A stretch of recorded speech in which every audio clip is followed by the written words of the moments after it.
So first, congratulations. How does it feel to have this groundbreaking today?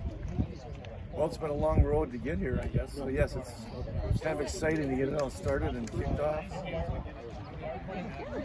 So you mentioned in talking during the ceremony that this is sort of a legacy project. Can you tell me a little bit more about that and why that's so exciting for the village? Well, a project like this only comes around very, it's once in a 50-year, 60-year time period, perhaps. So it has to last for a couple generations, really.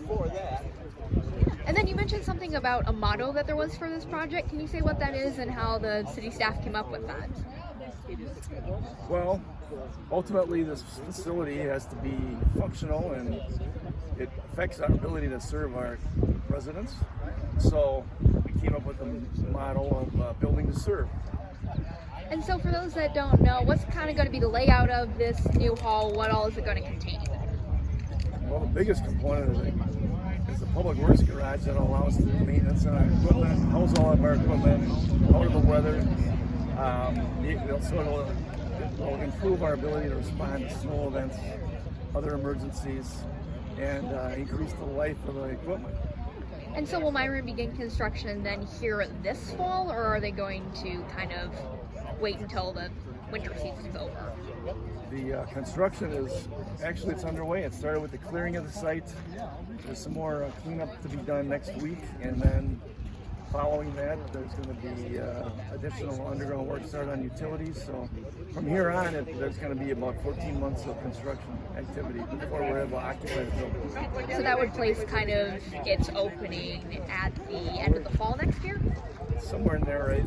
Okay, just want to make sure I'm doing my math correctly. Right. And then I know there had been a few residents' concerns before the project was finally approved at the meetings. What would you say to those residents to kind of calm those concerns and those nerves now that this project's underway? Well, I think if you were listening to Mark McBain, building committee chair, deliver his address, not every project gets 100% support, of course, and it's a decision of the village board to go forward. It's certainly a project that's needed. Our current facility is just not serving us as well as it should or could. Well, again, it's a case of our current facility not being energy efficient, not having sufficient space for our equipment. There's some safety concerns in our shop. Those are certainly not things that we want to expose our employees or the village residents to for having liability for things like that. So I think those are some of the bigger issues with that current facility. And then is there anything else you'd like people to know about the project?